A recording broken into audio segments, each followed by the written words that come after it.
There we go. Welcome, everyone. I'm Carrie. I'm from the Andersons events team. Before we get started, I just wanted to take a minute to welcome you to our event with Mary Bly, moderated by Susan Elizabeth Phillips tonight. Thank you all for being here. The Andersons family, of course, has been selling books independently since 1875. So we've made it through some really tough times before, and we're going to make it through this tough time as well. But your support of Andersons, your continued support of our events program, your attendance tonight, and your purchase of the book through us does allow us to remain in business during this tough time. And we are just truly grateful to you all. So I wanted to make sure I said that. Let me click on the waiting room a little bit. Okay. A couple things about tonight, just before we get started. As mentioned previously, your cameras and microphones are off for the duration of the event because it cuts down on distraction and, of course, that dreaded Zoom lag. It makes the whole event run a little smoother, so please keep them off. If you would like to ask a question, though, we are going to have a Q&A session at the end, which is going to be a lot of fun. So just go ahead and submit any questions you might have at any time through the event, anytime during the author speaking. Go ahead and just put those in the chat, and I will be collecting those. I will come back on at the end of the event to feed those to the authors and get you answers to those great questions. The more questions you guys ask, the better the events are. I don't know why, but for some reason in this virtual format, people have been a little bit shy, more so than they are in person, which you'd think it'd be the opposite. But please get those questions in because they really do make for a more interactive and fun event for you guys, the authors, and for me. One more thing, if you did order books for tonight, know that you'll receive an email when your books are either ready to pick up or have shipped. And this can sometimes take a day or two. Just wanted to give you guys the heads up because we have actual human beings who process our book orders. So sometimes it takes a day or two. If you haven't ordered your book for tonight, or you would like another signed copy because it is gift season galore, it's summer, right? So they make great gifts and they never cost more at Andersons. So definitely keep that in mind, and I'll be putting info in the chat with a link to order books from both of our authors tonight. Okay, I think that's it for all the boring stuff. Let's get to the main event. We are here tonight, of course, with Mary Bly, who is a New York Times bestselling author under the name Eloisa James and chair of the English department at Fordham University. She lives with her family in New York City, but can sometimes, just be found in Paris or Italy. She is the mother of two, and in a particularly delicious irony for a romance writer, is married to a genuine Italian knight. So I hope we get to hear a little more about that. She is in conversation tonight with Susan Elizabeth Phillips, a New York Times Publishers Weekly and USA Today bestselling author who has published more than 20 of her well-known contemporary romance novels that are very popular at Andersons, including the uber popular Chicago Stars series, plus multiple standalone books. Her novels have been published in more than 30 languages and appear on the bestseller lists worldwide. So we are all in great company tonight. And with that, I am going to go ahead and turn it over to you, ladies. Thank you again so much for being here. Thank you. Thank you. Well, before you get to talk, Mary, I get to talk.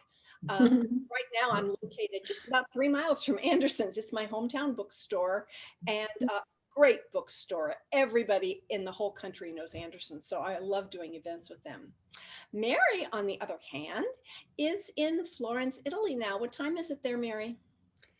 It is 2 a.m., Susan. It's the middle of the night.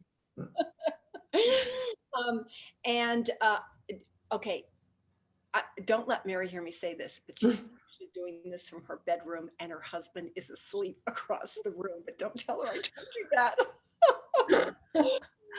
Yes, so we're renting, our apartment is being renovated, and so we rented a small Airbnb, and yes, he's right there, but he's sleeping. Oh, so. That's so funny. Well, before we talk about Lizzie and Dante, I have to give the backstory. So it was June 28th. I looked this up. 2018. I was on book tour in Italy, a sentence I love to say. My last stop was Florence. And, Mary does have a home there with her husband, Alessandro, and we arranged to have lunch. So I meet her, we're meeting on this, maybe you came to the hotel. We walk out on the streets of Florence. Now, first I gotta set the scene. You look amazing. You look so European. You've got a floral dress on like you've got now, and your hair's kind of European looking. You got your European glasses. You've got an Italian sandals on, and I can't believe you remember about you. And you immediately started telling me that you were so excited about a project you'd been working on. You were working on it in your garden with all the flowers. And I think at that point you had just about finished it. And it turned out that project you were so excited about was Lizzie and Dante, right? Yeah. What year was that, Susan? It was 2018. I looked it up. Yeah, I would have thought it was like a year later than that because I remember it so vividly. It's been 4.5 years. So I guess I'd been writing it for about a year when I saw you then. And I didn't, that was the first I knew about it. And you were just like, you said, I've got to write this book. This is a book I have to write. So what was compelling you so much at that point?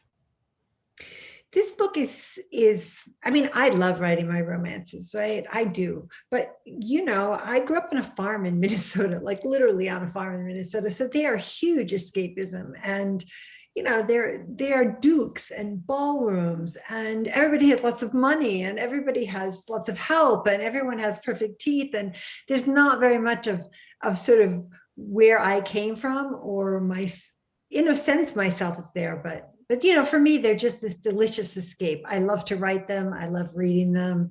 I love reading historical romance. This book has way more of my life in it. So it's about a Shakespeare professor, which is what I am, who goes to Italy, which is what I am. She meets an Italian man. Alessandro, unfortunately, is not a chef, but I did have to add some fantasy elements here. And Dante has a 12-year-old daughter. And that daughter is largely based on my daughter, Anna, who, by the way, is asleep in the other room out there. So, and we went to Elba every summer. Alessandro, as a child, went to Elba every July and then to the mountains in August, which is what Italian families tend to do. And so when we had children and started coming over here every summer, because he's a professor as well, we went to Elba in July. And so this island that isn't very well known really to Americans, we think of Italy, maybe of Capri and, fancy yachts. Elba is really a place where Italian families go. It's not very expensive. It's not very chic. It's just a place with great food and, sandy beaches and rocky beaches and tons of children. And so when I started writing this book, I wanted to make Elba into a character. So I wanted you, Susan, to come back and say, oh, I'm back on tour. Hey, I'm going to take that one-day day trip over to Elba because I love it. And then the other thing is I really wanted to bring some of the lessons that I've learned by being married to an Italian. So I'm the child of workaholics. I mean, they were writers and they were like every weekend, it's what are you writing? What are you doing? There was no just lying around. And Italy has been so different and such a precious part of my life. And they do not have to have an app to stay in the moment. I mean, they kind of just stay in the moment, they go out and then they buy the food for that day and then they cook it. And then, they have wine with lunch and then they have a little sonnellino after lunch. And then, then you start kind of preparing for dinner and you sit around for 4 hours at dinner and eat. And it's a life in which family is bound together by conversation over meals in particular, and as well as lazy days at the beach. So I wanted to put that into a book. I wanted that part of life to be in there. And I think when I talked to you at that point, I was still very much getting over the fact that I was diagnosed with cancer quite a while ago now. I'm 10 years out. And so I think anyone who's been diagnosed realizes that the moment you hear a biopsy is positive, you never quite feel exactly the same again. And so this is not, there's, as there's no death scene in this book. I hope it's a very hopeful book and actually a very happy, joyful book in a lot of ways. It's just this wonderful summer. But I did want the heroine to be someone who had a sense of time, who knew, which is something we should all remember, right? None of us are here forever, even if we're 7 years old. And our time is limited. And I wanted her to have that sense of how precious time is. And that's not something my heroines ever have, because in my historical romances, the epilogue is always there and they always have children. And that's because, the death rate in childbirth was so high in the, say, 1800s, so in my mind, they live forever. I felt like This is, I think Lizzie and Dante is one of the most romantic stories I've ever Uh, read. The descriptions of Elba, and for those of us who haven't been able to travel, uh, that was one of the aspects of the book that I really loved. I read it on my screen porch, and it was before this horrible hot weather came in, and I'm sitting out there at night. I've got my little lamp on. I can hear the crickets outside, and I'm being transported to Elba, which was absolutely lovely. And I love also what you do with the descriptions of food, and the writing is so lyrical. You're always a lyrical writer, whether you're writing as Eloisa, your historical romances or this, but the writing is so lyrical in this book. So that's what I mean when I said it was one of the most romantic stories I've ever read. I got a kick out of just one little thing with Lizzie is he is a fine dining chef. He does all of these weird fine dining things. She wants a burger. I think I know the answer to this, but are you more like Lizzie or are you more like Dante in terms No, I'm not like Dante at all. I remember the first time I went to a restaurant with Michelin stars. It's when we had, we were living that year in Paris, and I wrote Paris in Love, which I know you liked, Susan. And my agent came to town, and when agents come to town, they take you out. And so she was like, "All right, we're going to this Michelin star." It had 2 Michelin stars, and I had this meal, and I can't remember exactly what it was, sort of some sort of food. And then right across the top, they had put the comb of a rooster, the red part of a rooster, like draped right across the top. And I just thought, this is just not for me. I like simple food. So I will tell you that there is a genesis point for this entire book, which is that years ago, Alessandra and I and the children walked into a little restaurant on Elba that was outside in a plaza, like a lot of these restaurants are that are only open in the summer. And there was a very boisterous, chef, Italian man who had a little girl. She was much younger than I portray Lizzie here. She was only about 6. And her mother had been Russian and had left her, and he was raising her. And it was it had the little twinkly lights, and it was this wonderful atmosphere of just being in the summer. And there were these, beautiful people there, and then just regular Italians. And then my meal came, and it was this entire octopus on a plate, just as I depict in the book. And I was just like, oh. So I wanted that clash, because I didn't want Lizzie to be like, oh, how wonderful this food is. And one thing you can do in this book that I think you do already in your book, Susan, because they're bigger than historical mass market romances, is that generally speaking, in historical romance, you really only have the 2 people, and their growth, or their journey, if you want to call it, is together. It's from here together. Whereas here, I was able to have Dante really learn a lot of things too, so that by the end, when he has a different restaurant, it's a way of him realizing what family is, and what love. you have some really interesting complex relationships going on in the book. It's not just between Lizzie and Dante. You have Gray and Rowan, and I was really interested in their conflict, plus the conflict between Lizzie and Gray. Do you want to talk about that at all? And if you don't, that's fine. No, sure. It's just that Lizzie and Gray grew up together in foster care, and they were each other's first love. And then, and she thought they were going to get married, but in fact, Gray is gay, right? And so it broke apart years before, and they have stayed friends, and they are dearest friends. So when the book opens, really, Lizzie is she's trying to decide whether to go on and have more treatment for her cancer, which she does, of course, so she gets to go back to Elba and so on. But the one thing tying her to the earth is her love for Gray, which is this deep, deep tie. And I wanted the book to be not just about a man and a woman falling in love, but about a family coming together, so that Gray and Rohan are going to get married, and Lizzie and Dante, and Etta will have the family that she wants so much, so that the book really it should be called like Lizzie and Dante and Etta and Rohan and Gray. And let's just put the dog in there too, Lulu, let's put them all in. This, my favorite kind of book is where we have a great hero and heroine relationship, where there's that conflict between them, and then we have these other relationships going in different directions, and you just really deliver that in this book. And Ella, she's a pip and a half, that girl. I kept thinking too, I love the fact that she's a free roaming child, which we don't have free roaming childhoods too much in the US anymore. But on Elba, she is. She kind of takes off and disappears, and she goes here and there.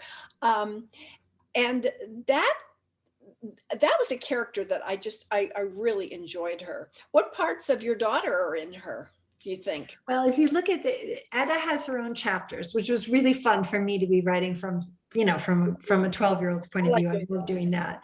But every chapter opens with a quote. Those quotes are all taken from my daughter's door, because as she grew up, she had her Peter Pan phase. And so the Peter Pan quote was up there, and they're all still there. And at some point I asked her to type them all up for me. So she did.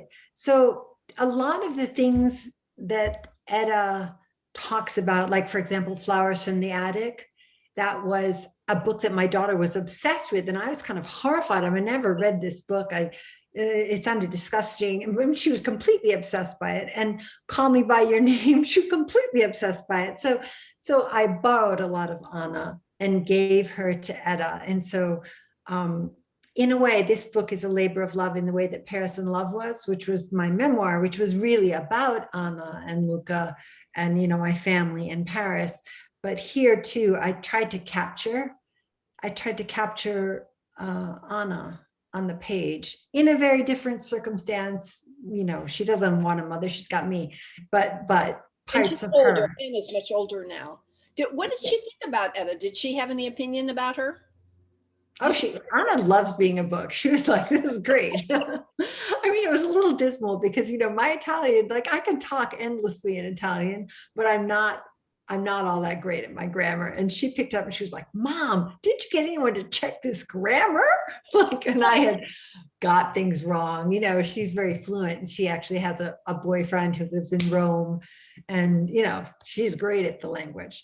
So funny too, because my other memory, as we are wandering through the streets of Florence, and we're in the old part of Florence, and there are all of these monuments, but we're talking so much, I'm not really looking at them. We get to the restaurant, you're ordering everything in Italian. It was so glam. I wish everybody who's here could have been. You have a scene that takes place on a yacht, a luxury yacht. Have you ever, I did a scene like that. I can't remember which book it was now too. And I have, I've been on some very nice boats, but I've never been on a mega millionaire luxury yacht. So it was all depending on research. What about you? Oh, totally all on research. I had so much fun. I looked up, yacht journals and yacht YouTubes and articles about yachts and floor plans of yachts and all these things there are in yachts, like salamanders, and the whole stories about, about the guy who Dante first cooked with, sending him off on a helicopter to go get, a certain kind of berries because he wanted it. Those are all true life stories. That I found anyway. So that was fun. It was really fun.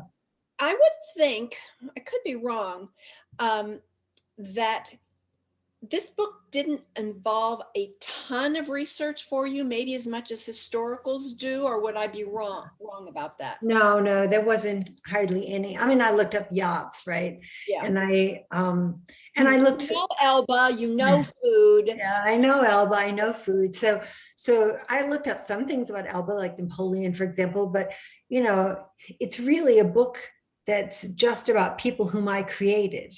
So if you think of historical romances as really having kind of history as the wallpaper, and it has to be accurate and it has to be true to the story. You can't information dump in it for sure. But here, the wallpaper was all things I knew like my skin. So it was just a matter of thinking, okay, did I really catch the way the sand is? Did I really catch the way they crush orchids and put them into they get these poles, and they'll crush orchids and put them into the electric poles so that the orchid smell comes out, things like that. Like, did I catch it well enough? Did I catch the way the birds look like when they walk in the water?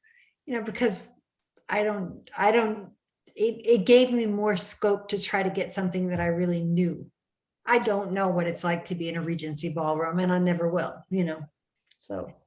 I think I just keep going back to the fact that I just am yearning to travel now.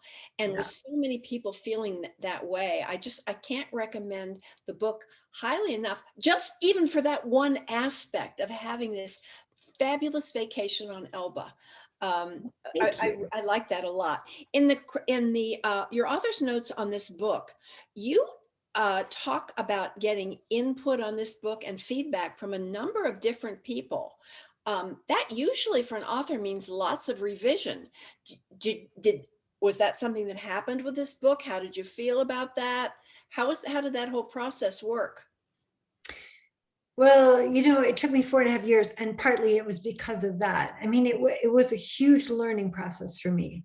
So it took me a year to write the first version. I think, I gave it to my agent, and I was like, this is the best thing that, since sliced bread. She's just going to love every page of it. It's going to be, and she was like, rip, rip, rip, rip, rip, rip, rip. And then it took me another year because, I have a job, right? And I had romances I had to write. So it took me a year to do those revisions. And then I was certain that it was like God's gift to fiction. And no, and she ripped it apart in the nicest way. She was always saying, Mary, if you want me to publish it like this, I will sell it to someone, but my suggestion is, and my suggestion is this, and my suggestion is that. And each time I had to decide to what extent my ego was involved in believing that I knew how to write this kind of book. And, the second time around, it took me about a month to realize, like, no, my ego is less involved, that I want to write the best possible of this book, because I have a career as Eloisa James. I'm not entirely sure that I'll write another Mary Bly book. So this may be the only one, this may be it. And I wanted it to be the best possible book it could be. And then various other things happen. Like I have a very dear friend, Meg Tilly, who's an actor. And so she read a couple early drafts and ripped them to shreds, because Rohan has got this job in Hollywood. And, she was like, oh no. Yeah. Oh no, yes, that's not the way that would happen. And then she read another one. She was like, well, so, some of the yacht scenes came out of things that she talked about and told me about in the Hollywood stuff and the Captain Britain. Meg's probably been on one of those yachts. Oh yeah, yeah, definitely. So it was as if each one of these voices that came in allowed me to be more authentic and more real in a different part of the book.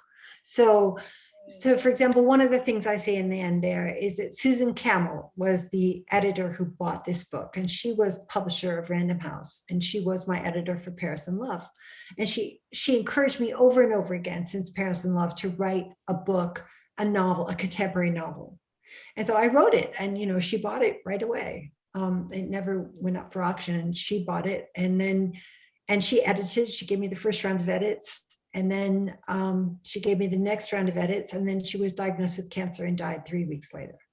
Oh, so it was really hard. I treasured the fact that she loved Lizzie and Dante so much. And one of the last things she said to me was how much she loved the way Lizzie grabbed life and just lived it. And I know that she did that. And that was very consoling, because I mean, she's just a wonderful person, a wonderful editor, but really a wonderful friend. And so it was very hard then to go and do those second round of edits, to open that letter that was the last notes I would have from her. Wow. And so that took a while. I mean, I just didn't do it for like 5 months. But then Random House gave me a wonderful, I've been so lucky. Whitney is my current editor. And she's young, like Susan was my age, right? And Whitney is young. And so she brought something different again, mostly to the characters around Lizzie and Dante. She was very, very, respectful of Susan's love of Lizzie and Dante as a set, and didn't feel they needed changing, and loved Etta.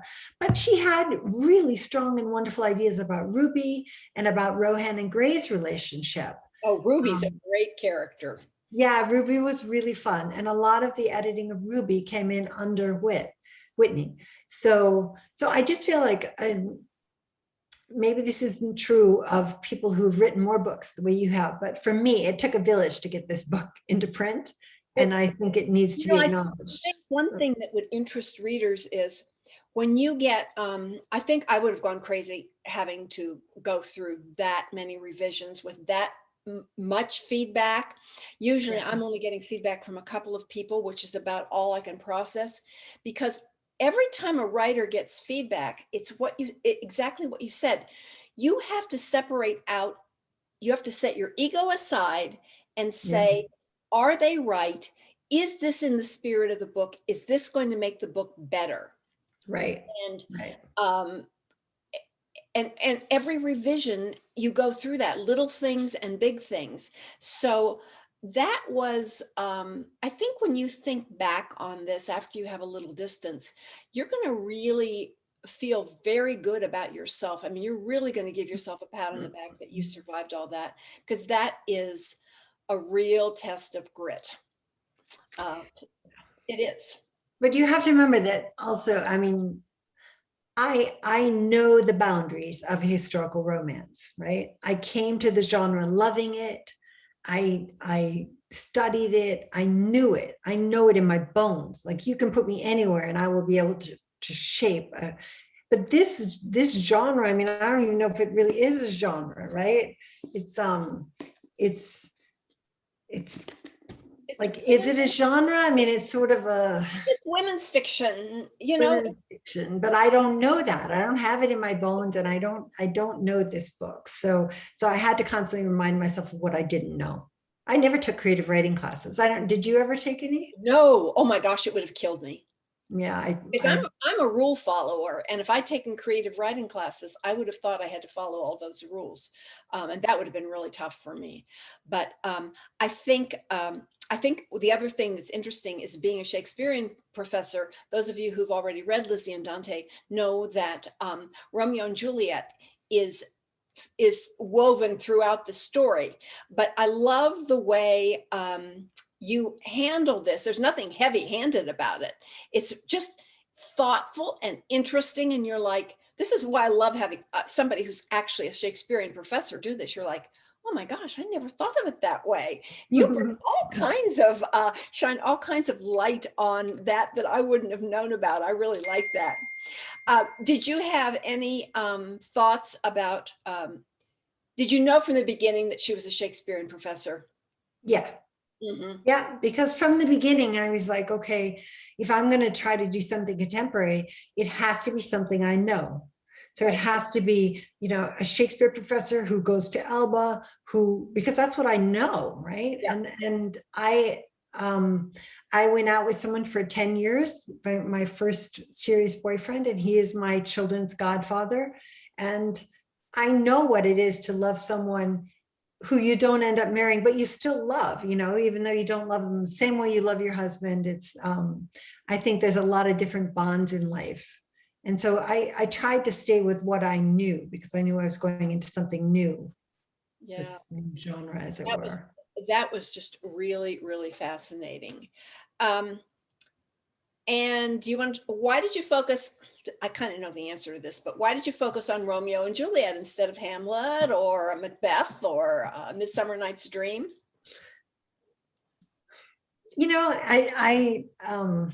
Romeo and Juliet is one of my favorite plays to teach. I don't know if that's what you're thinking of, but it really is one of my favorite plays to teach, because everybody comes to college and they're so bored by it. And I had a terrible experience with it in high school. I mean, it took us all a whole spring to read in this farm town where I was growing up. And it was just ghastly. And I wanted to bring that kind of, just that fun note that happens in my class. I often open with Romeo and Juliet, and then we dissect it in such a different way than they had it in high school that they end up saying, this is one of my favorite plays and I hated it. So I didn't want to have any analysis. Like, there's no language from Romeo and Juliet in the book at all. All you need to know is, they die in the end, right? We all know the basics, but even those basics are often so wrong. So Rohan has the feeling that Romeo and Juliet's all about Romeo, right? Rohan is trying to make a movie. Yeah. Romeo and Juliet. He wants to do a new twist on Romeo and Juliet, but he doesn't really understand the play. No. Well, Romeo and Juliet is one of those things that gets remade, right? Every generation. So he's got this option from Disney to remake the new Romeo and Juliet. And he's like, well, it's all about men. And my dad actually is a poet, Robert Bly, and he wrote a book called Iron John that started this men's movement back in the 80s. Yeah, it was actually on the bestseller list for over a year. And so I have a distinct memory of my father saying to me, well, Romeo and Juliet's all about men. Because he was thinking of Romeo and, Romeo's best friend, Mercutio. And that's the way my dad saw the world. And I was looking at him thinking, are you out of your mind? But so it was easy to sort of take that little thing and have it be a nut that is unwoven through the book, where I wanted Etta at 12 years old. At 12 years old, girls are just on the edge of learning so much and figuring so much out, and they're so smart. And there's a reason why Shakespeare made Juliet 13, because 13 is right when you make a lot of life decisions, I think, that influence you later, even if you're not as, and you're not rushing into marriage the way Juliet was. But I wanted Etta to be 12 and Juliet to be 13, so that in the end, Lizzie and Etta are able to bring different things to that movie together. And, it's sort of a bonding aspect of their friendship, or their mother-daughterness. Romeo and Juliet's a tragedy, they die at the end, but the whole way you do it is just hysterical. Really, really, really funny. So tell us what's next for Eloisa James, what might be next for Mary Bly. Kind of let us see what's going on with you. Well, so the next book coming out for Eloisa is a really fun one. It's called How to Be a Wallflower. And it's my first American heroine. So her father developed a new thing, an S-bend in the toilet, and died and left her with a fortune that comes out of toilets, right? Out of commodes. So she has this enormous fortune from commodes that have even been moved into the royal palaces and everywhere. And it's, it's Regency set. And so her mother dies, and she wanted to get to know her grandfather, who's a Viscount. So she shows up in London with this commode fortune, and she's staying by herself in a hotel because she just does not care about high society. And she meets an American hero, and now he has been like fur trapping, and he's one of the Astors, and so he has his own fortune.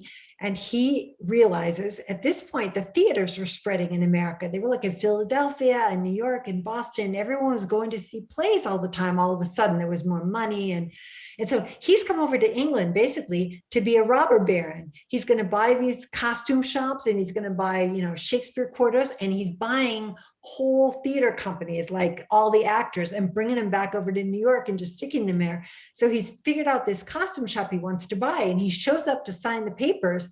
But my heroine has got there earlier in the morning, and she bought the whole thing out from under him because it's run by a woman. And she was like, I'll be damned if I let this English, thing have to be moved to New York just because this rich American guy, and he's never met anyone like her.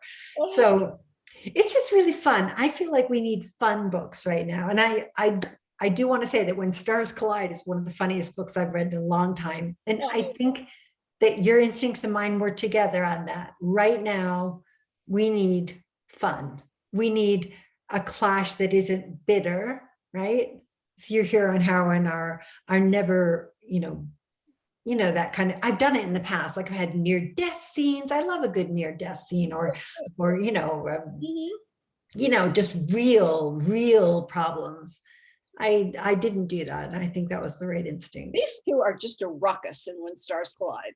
We have the diva and the quarterback. She is like the superstar, opera superstar. She's a mezzo soprano.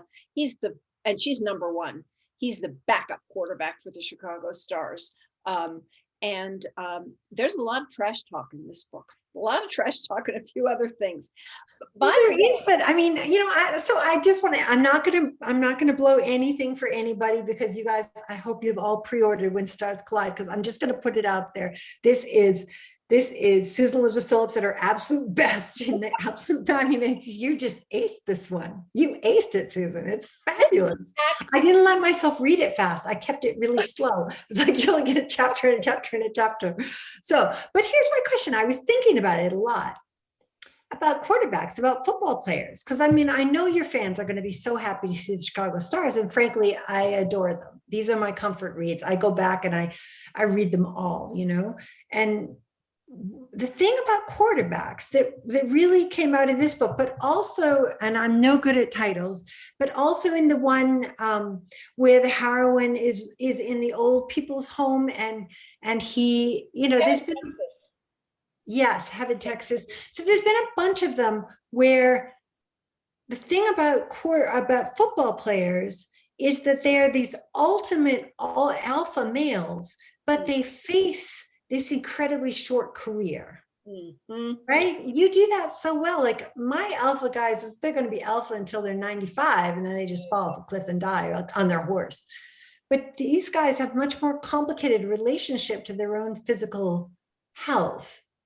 So how do if I don't want to write a 21-year-old football player, these guys are all going to be, I like to have those heroes in their 30s. Well, that means their careers are going to be winding down. So every Stars book has to have that. I have to deal with that. But Mr. Bill said before this book, he said, you cannot write another quarterback. He says the Chicago Stars have already had more quarterbacks than any team in the NFL. So, and I knew he was right about that. So I said, okay, for you, Mr. Bill, he's backup quarterback. He's not the starting quarterback. Right. And he's so pissed about that. He's so pissed about it. Well, the only other thing I want to say about When Stars Collide is that anybody who orders through Anderson's, when you do the order form, there's a little place you can put comments on. If you want me to personalize the book so I can actually sign it to you, that's fine, because I'm at Anderson's like every week or so. I can go in there. So just put it in your notes that you would like a personalized book. It's really the only store I'm going to be able to do that with. So I'm happy to do that. Let's see, Lizzie and Dante's been out about a week and a half or 2 weeks. Yeah, about a week and a half. Yep. And the new on the 1st. When's the new Eloisa James coming out? Sometime next spring. I know there's a date for it. They're actually doing the photo shoot this week, and they get to do it back in person again. And get this, Susan, they actually hired a costumer who is making the dress. Really? So they're going a step up from anything I've had before. I've always, it's been lovely. The actress who's going to be the cover model is on a TV show. So, I mean, I'm like, whoa, that is really cool. Well, usually when they have those cover shoots, you're usually there and you film them and you talk to people. Are you going to get somebody to do behind the scenes photos and all that kind of thing? Yeah. And yes, I am. And I just have to say, she's not on a TV show. She's going to be on Broadway as Diana. But yes, I'm going to be FaceTiming. So I get to talk to her a little bit about, what it's a feisty American, etc. Yeah. And, kind of give her a little background. Because I think the thing about going to a photo shoot that really makes a difference is if the author is able to get there and say, hey, so you have a fortune.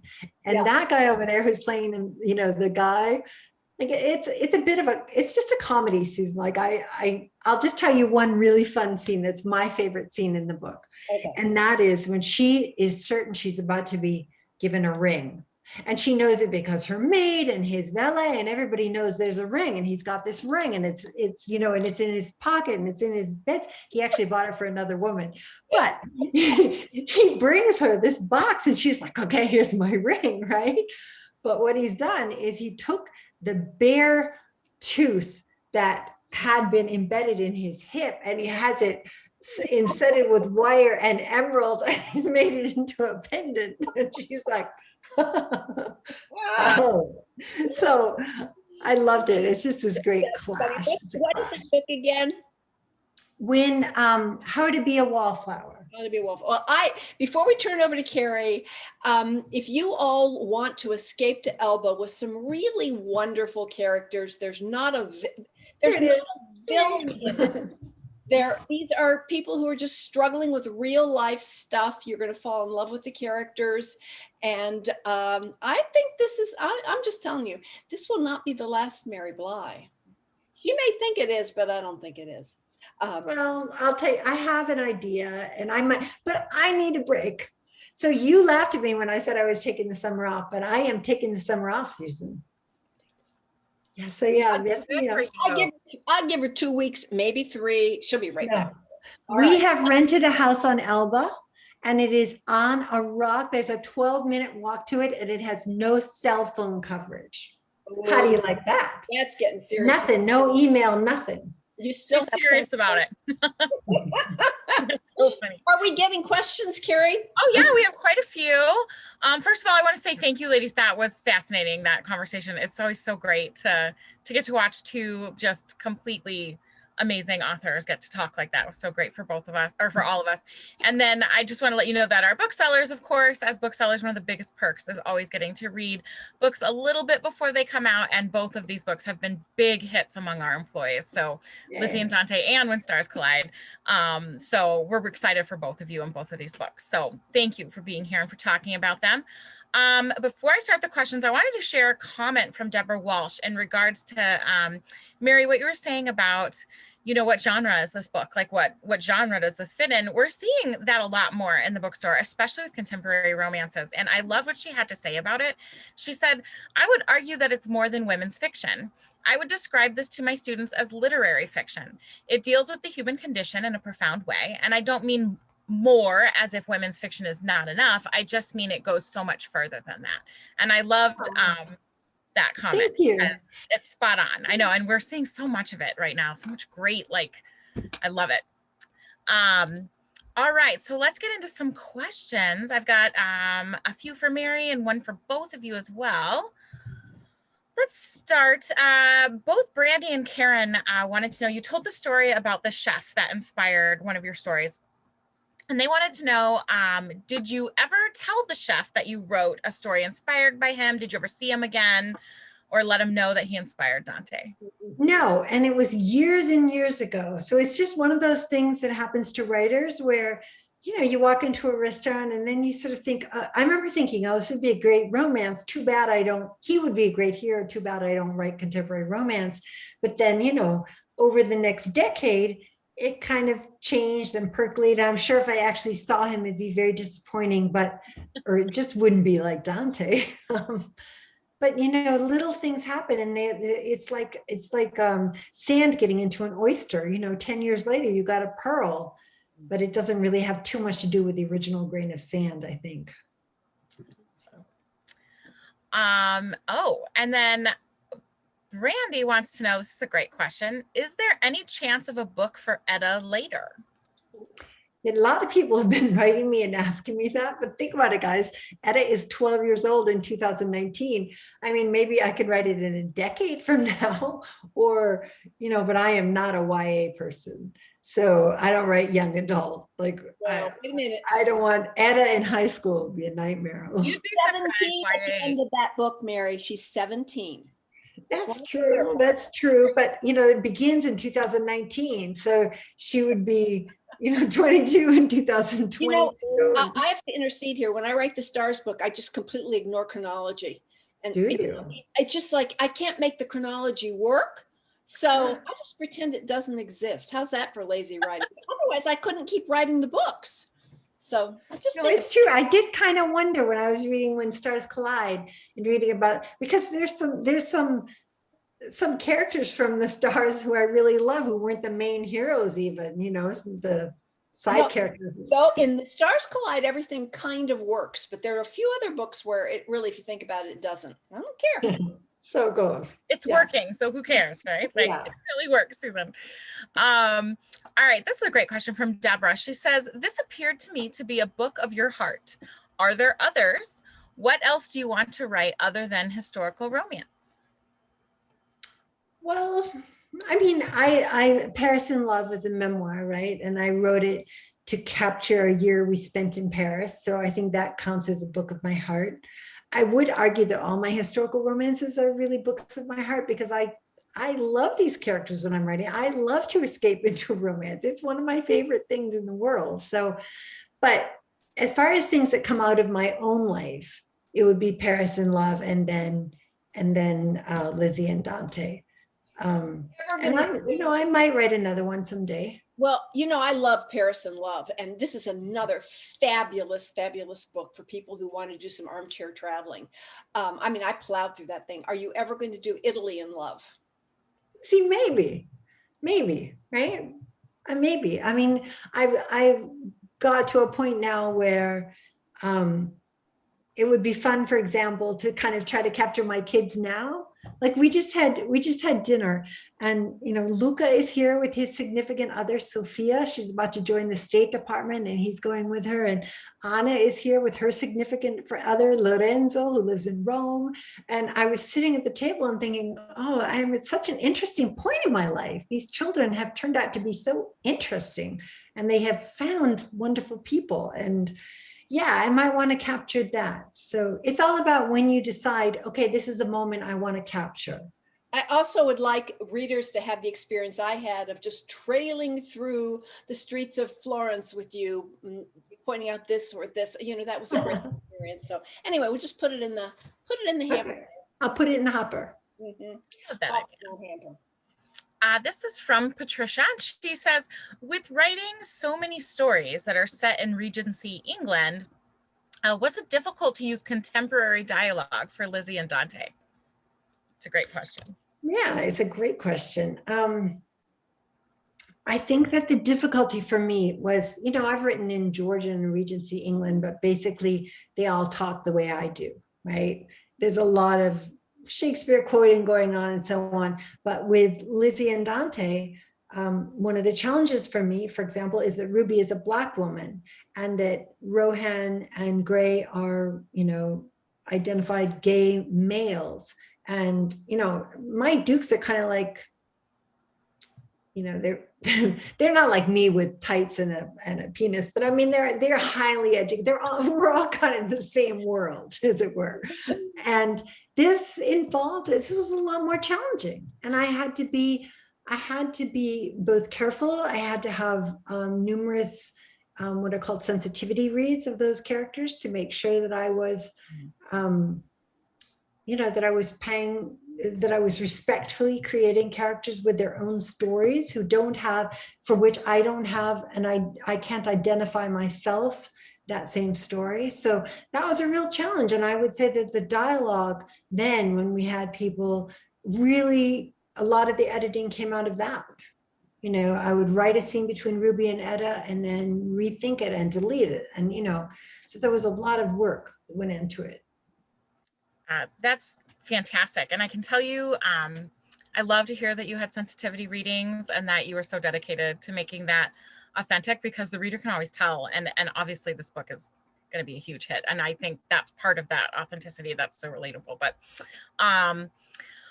all righty, we've got one more for Mary here.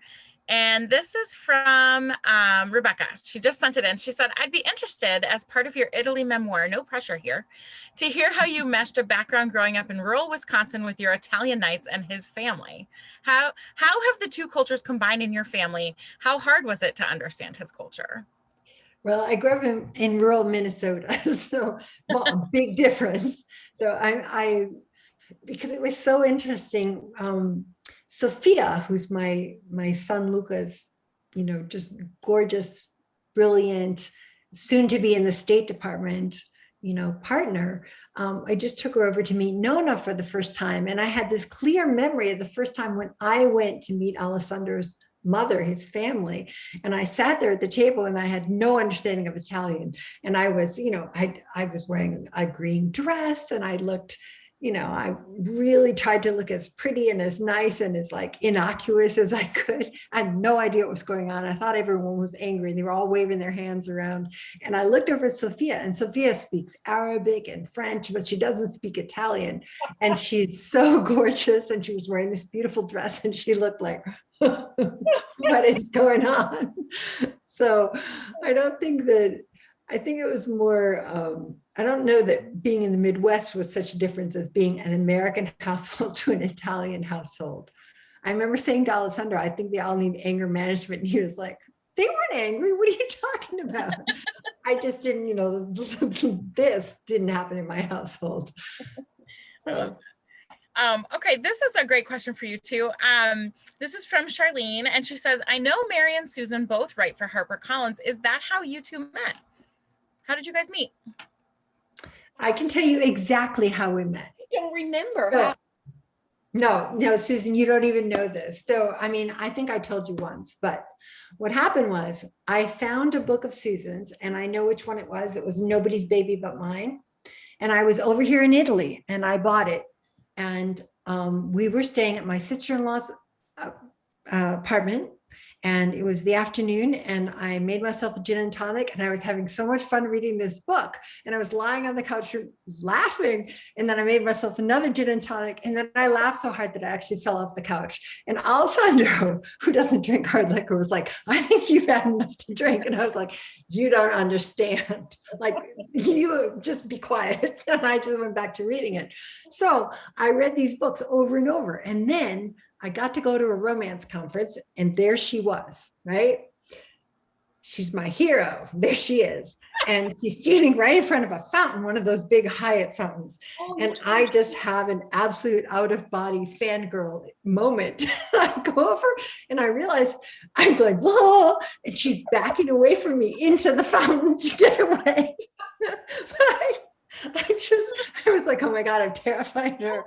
And then it's just one of those wonderful things about life. Like 10 years later, I don't know if you remember, you invited me to stay over at your house, and with Tessa Dare, and we spent the night, and I was like, the world is such a strange place. Just remembering me backing you into that fountain and the look of horror on your face. I have that picture of you and Tessa and me lying in our bed together. I'm going to try to remember tomorrow to put it up on my Facebook page. That was hysterical. It was fun. It was so fun. But that's how the world becomes so small, and people become your friends who you would never imagine, but thank you for that moment when I fell off the couch laughing. I've laughed so many times since. I was afraid this was going to be one of those stories where I've embarrassed myself, because there are a whole bunch of those. You just sort of described my job for Andersons, though. Those fangirl moments where you accidentally terrify the person you admire. I have those frequently.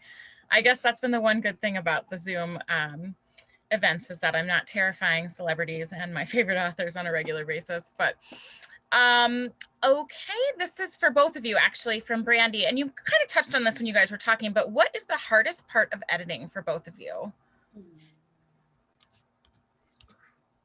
I like to edit. It's just giving myself time to make sure that it is for the good of the book. And I find that generally when I get the first criticism on a book, I am like, how dare she? How dare she say that about my fabulous book? And then 24 hours later, I'm like, oh yeah, I think she's right. So I know that now. I always give myself 24 hours to just kind of process everything, but I like to revise. Susan and I actually have the same editor at HarperCollins, and have for, well over a decade. So I have to do the same thing. Actually, Carrie gives me edits, and I think, oh, this time she is so wrong. She might have been right the other times, but she is so wrong. And then, I have to give myself more than 24 hours, but then I kind of talk myself around into it. I've done that with every editor too, every single editor. There is a part of editing that I don't like, and that is when you really feel the editor is wrong. And Carrie is very light editor. So, and at this point, I know, a lot of she's going to tell me that my beginning doesn't work and my end doesn't work. And, but like for Lizzie and Dante, for example, there were a few things that I simply had to put my foot down on. For example, that Lizzie and Gray were in foster care together, and some people felt that was so dark. But I have known people who were foster parents who were really great foster parents. And it's not, it doesn't always have to be the same story of like the tragic foster childhood. I love that about the book. I mean, that is, I think, the only time I have read something like this where they didn't make the foster parents into evil creatures. I really love that. Yeah, I didn't want that. But that's hard. If someone feels very strongly on the other side that, if someone's in foster care, well, then it must have been terrible. And you were just saying, no, no, no. And there's a poem in the center of this book, which is by James Wright. And there's a line in that poem about a chicken hawk circles looking for home. And that was kind of a central theme in the book because Lizzie is circling and looking for home. And then she settles on a branch and sings for Dante. That's because songbirds don't sing in flight, right? They only sing when they're mating. So she circles looking for home, but when she's found home, she starts singing again, which she wasn't in for many years. And I wanted that poem in there. That was really, really essential to me. So there were some parts where I put my foot down, and here growing up in Minnesota, I always want to be Minnesota nice. And I always want to say, oh yeah, you're absolutely right. Sometimes edits, you have to just put your foot down. Yeah, you do. Good old Midwest niceness. Okay, well, our time together is coming to an end. I know there were just a couple other questions left out there, but I did want to take a second before we leave just to address signing, because we've had a couple questions about how the signing of these books is going to work. So I just want to let everyone know, I saw Patricia asked if she's signing the books tonight. So she's signing by book plate, correct, Mary? I believe. Yeah, yes. I sent you guys a whole lot of book plates. I signed them before I left for Italy. Yes, you did. Thank you. And I know we've received them. So these books tonight that you order and that came with your tickets that are Mary's books, Lizzie and Dante, they will have a signed book plate in them. So that's how those are working, because of course Mary's all the way in Italy. But Susan, we're very lucky. Susan is a big friend of Anderson's Bookshops, and we adore her and love having her come around so often. And she is just down the street. So she is going to come in and sign books for us. And she has offered to personalize if you guys go ahead and you put that in the comments on your order. So that's how that's working and why they're a little bit different. We're just lucky to have a best-selling author right down the street. So that works out well for us. So with that, I did want to just say thank you again to you both for being here tonight. This is fascinating and such a good event. And Mary, of course, thank you for getting up in the middle of the night to be here with us. I'm so pleased, and it was such an honor. Thank you, Susan, and thank you, It was such a pleasure to have you. And then, of course, to all of you out there, I know I say it a million times at all these events, but I just can't stress it enough, how grateful we are to you guys for your continued support of Anderson's events, even in the virtual format. I'm not supposed to give away too many spoilers in case, because, everything right now is all about like what the numbers say tomorrow, and it could be different next week, but we are really looking at having some live events this fall. So hopefully we're almost there, guys. And hopefully the next time we all see each other, it will be in person. Mary, enjoy your summer off. I hope you really stick to it. Thank you, guys. Thank you both so much. And thank you to everyone who's watching. Good night, everybody. Night, Mary. Bye. Thanks. Lots of love. Bye-bye.